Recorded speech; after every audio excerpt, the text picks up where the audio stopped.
Hai, Assalamualaikum. Saya Mahyudin dengan nombor matrik 29-F18F2002 dari kumpulan Crispy Tempego. Kami punya produk adalah tempe yang berasaskan biji mangga. Okey, nak tahu macam mana produk kami? Okey, produk kami adalah produk tempe yang menggantikan kacang soya dengan biji mangga. Nak tahu lebih lanjut pasal produk kami? Jom kita saksikan. Hai, Assalamualaikum. Nama saya Siti Ahni Zakaria, nombor matrik 29-F18F2012. Okey, penyataan masalah yang kami hadapi untuk sepanjang menghasilkan crispy tempego iaitu mendapati terdapat banyak isu pembuangan biji mangga, iaitu contohnya banyak penjual air mangga yang menggunakan hanya isinya sahaja, dan so kami mengambil biji mangga tu untuk menjadikan crispy tempego. Yang kedua iaitu terdapat sesetengah golongan masyarakat Indonesia yang alergikkan kacang soya. Contohnya dia tidak boleh makan kacang soya, dan contohnya pesakit kanser, iaitu kanser payudara yang tidak boleh makan kacang soya. So kami menghasilkan tempe crispy tempego tu daripada mangga yang membolehkan pesakit payudara ni boleh makan crispy tempego kami. Okay, objektif kami ialah kena pasti nutrien dalam biji mangga. Yang pertama, nutrien mengurangkan diabetes. Yang kedua, mencegah kanser. Nutrisi yang terdapat dalam biji mangga tersebut ialah antioksidan dan fitokimia. Yang ketiga, juga dapat menurunkan kolesterol dalam badan. Nutrisi yang terdapat dalam biji mangga tersebut yang boleh menurunkan kolesterol tersebut ialah antioksidan polifenol. Yang kedua, kena pasti kepada masyarakat tentang tempe yang dihasilkan menggunakan biji mangga tersebut, iaitu crispy tempego.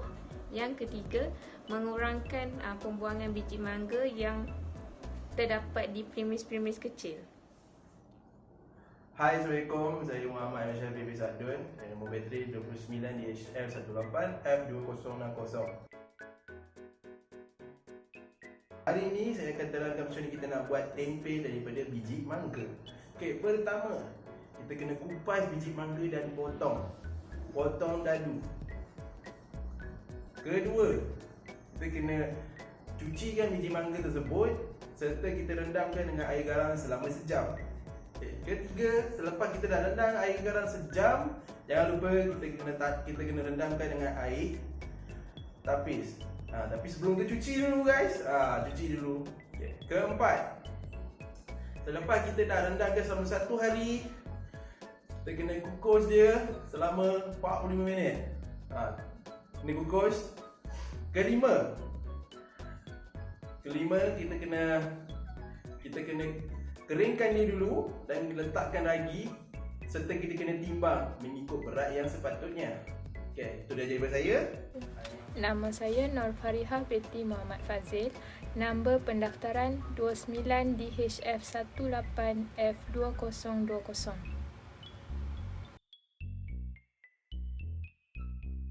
Melalui kajian selidik yang telah dijalankan berdasarkan produk kami iaitu Crispy Tempego, kami menerima seramai 44 orang responden yang mana masing-masing adalah dari pelbagai lapisan umur yang berbeza, dan hampir keseluruhan daripada responden tersebut berbangsa Melayu.